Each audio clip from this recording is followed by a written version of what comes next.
बहुत सारी यूनिवर्सिटी जो हैं वो आइल्स नहीं मांगती हैं, आपको आइल्स नहीं इसके अंदर देना।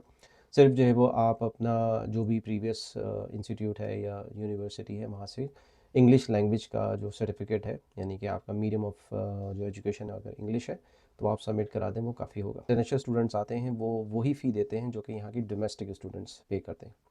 अगर आप इसको कंपेयर करें मास्टर से तो मास्टर की जो इंटरनेशनल स्टूडेंट की फ़ी है वो स्टार्ट होती है 45K New Zealand dollar. Hello guys, कैसे उम्मीद है आप लोग खैर खैरियत से होंगे। जी हाँ, आपके जहन में भी आया होगा कि कौन सी चीपेस्ट क्वालिफ़िकेशन होगी न्यूजीलैंड के अंदर। अगर आपके जहन में आ रहा होगा बैचलर मास्टर्स, तो नहीं, ये वो क्वालिफ़िकेशन नहीं है।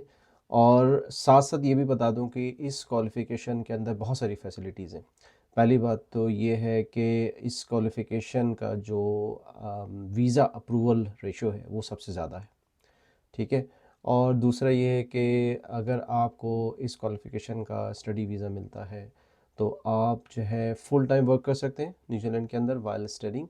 और दूसरा ये है कि आपके जो पार्टनर हैं, जो आपके स्पाउस हैं, उनको ओपन वर्क वीज़ा मिलेगा।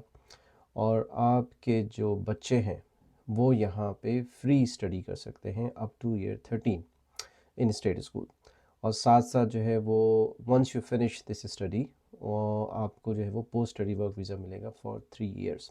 और ये सबसे जो है समझ लें कि स्ट्रेट पाथ है टूवर्ड्स रेजिडेंसी। क्यों? कि चूँकि इस क्वालिफ़िकेशन के अंदर आपको सबसे ज़्यादा टाइम मिलता है टू लिव इन न्यूजीलैंड, तो इस वजह से आपके जो चांसेस ऑफ गेटिंग जॉब है वो ज़्यादा हो जाते हैं इस हवाले से, ठीक है। वैसे तो अगर आपके पास जो है वो अच्छी क्वालिफ़िकेशन है, कोई और भी मास्टर्स भी बैचलर्स भी, और आपको जॉब मिल जाती है तो जाहिर सी बात है कि वो भी रेजिडेंसी की तरफ जो है वो आपको लेके जाएगी, डिपेंड अपॉन कि आप मीट करते हैं वो 6 पॉइंट, ठीक है। तो चलें इसको डिटेल में देखते हैं कि ये कौन सी क्वालिफ़िकेशन है और आप कैसे एलिजिबल हो सकते हैं इसके लिए। वो कौन कौन से जो है वो पॉइंट्स हैं, रिक्वायरमेंट्स हैं, वो मैं जो है वो आपको वन बाय वन इसमें बताता हूँ, ठीक है। अच्छा, ये जो क्वालिफ़िकेशन वो है पीएचडी स्टडीज़ की, ठीक है। पीएचडी सुन के घबराइएगा नहीं, ठीक है। हम आपको जो है वो गो थ्रू करेंगे सारे प्रोसेस से। बहुत सारी चीज़ें हैं इसके अंदर, लेकिन ये है कि आपने घबराना नहीं है, ठीक। तो वन बाय वन इसको हम देखेंगे और मैं आपको बताऊंगा कि क्या क्या क्या जो है वो रिक्वायरमेंट्स हैं। वैसे इसके अलावा मैंने काफ़ी सारी डिटेल जो है वीडियोस बनाई हुई हैं, वो मैं लिंक जो है वो शेयर कर दूंगा, आप वहाँ से भी देख सकते हैं। पहली बात तो ये है कि इसमें अच्छी बात ये है कि बहुत सारी यूनिवर्सिटी जो हैं वो आइल्स नहीं मांगती हैं, आपको आइल्स नहीं इसके अंदर देना। सिर्फ जो है वो आप अपना जो भी प्रीवियस इंस्टीट्यूट है या यूनिवर्सिटी है वहाँ से इंग्लिश लैंग्वेज का जो सर्टिफिकेट है, यानी कि आपका मीडियम ऑफ जो एजुकेशन है अगर इंग्लिश है तो आप सबमिट करा दें, वो काफ़ी होगा। अच्छा, कुछ यूनिवर्सिटी जो हैं वो NZQA का असेसमेंट भी नहीं मांगती हैं, तो वो भी आपका वेव ऑफ हो जाएगा, ठीक है। बाकी सारी क्वालिफ़िकेशन में मांगती, मास्टर्स में मांगती हैं, मास्टर्स में आइल्स भी चाहिए होता है, बैचलर्स में भी चाहिए होता है, पोस्ट ग्रेजुएट डिप्लोमा भी चाहिए होता है। अच्छा, वो कौन सी यूनिवर्सिटीज़ है वो मैं जो है वो आपको अलग बाद में बताऊंगा, इसलिए कि अगर वो मैं डिटेल में चला जाऊंगा तो काफ़ी वीडियो जो है वो लंबी हो जाएगी। तो हमने कवर कर लिया इंग्लिश लैंग्वेज रिक्वायरमेंट, हमने कवर कर लिया क्वालिफ़िकेशन असेसमेंट, ठीक है। इसके अलावा जो है वो मैं डिस्क्रिप्शन में डाल दूंगा कि कितनी जीपीए आपको चाहिए, कितनी मिनिमम है, वो सारी चीज़ें आप डिस्क्रिप्शन से देख लीजिएगा। अच्छा, अब बात कर लेते हैं फ़ंड्स की, ये बहुत इंपॉर्टेंट है, ठीक है। और ये बहुत सारे लोग आपको नहीं बताएंगे, बहुत सारे एजेंट जो है वो सब डिटेल में आपको नहीं बताएंगे कि फ़ंड्स की क्या रिक्वायरमेंट है। और सबसे ज़्यादा जो वीज़ा रिजेक्ट होता है, जो रीज़न है वो फ़ंड्स की वजह से होता है, ठीक है।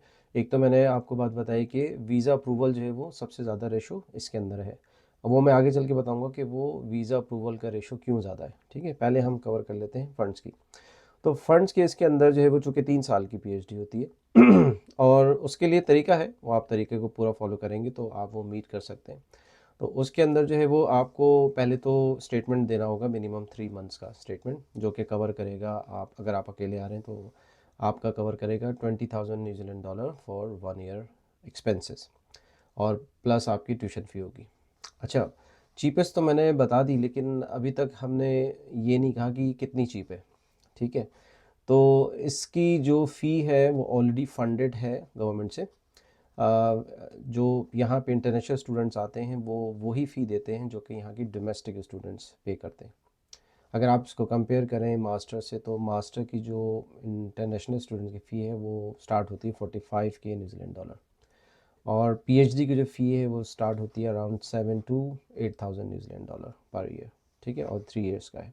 तो आप कंपेयर कर सकते हैं, काफ़ी अफोर्डेबल है इस सेंस के अंदर, ठीक है। और बाकी आपको जो है वो एक्सपेंसेस, वो तो जाहिर सी बात है, चाहे वो मास्टर्स कर रहे हो तो आप पीएचडी कर रहे हो, तो वो तो आपने एक्सपेंस अपने कवर करना ही है।